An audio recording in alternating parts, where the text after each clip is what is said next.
மீன் வாங்க போன அண்ணனுக்கு இன்னைக்கு நடந்த சம்பவம் தான் இணையத்தையே சிரிக்க வைக்கிறது.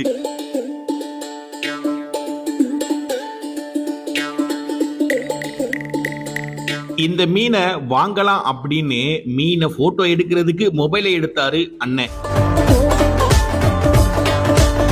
அண்ணன் என்ன மனநிலையில இருந்தாருன்னு தெரியல, மீனை போட்டோ எடுத்துட்டு தண்ணிக்குள்ள போனை போட்டுட்டு மீனை கொண்டு போயிட்டாரு. அண்ணனுக்கு எந்த அளவுக்கு டிப்ரெஷன் இருந்துச்சுன்னா போனை தண்ணிக்குள்ள போட்டுட்டு மீனை போனா நினைச்சு போயிருப்பாரு.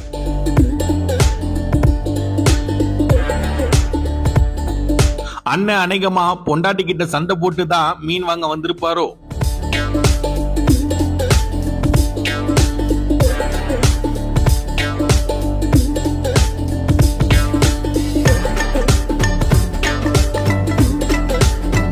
இது வரைக்கும் வீடியோ பார்த்தவங்க மறக்காம லைக் பண்ணுங்க. இந்த மாதிரி சுவாரஸ்யமான வீடியோக்களை பார்க்கறதுக்கு யூடியூப் சேனலை சப்ஸ்கிரைப் பண்ணிக்கோங்க.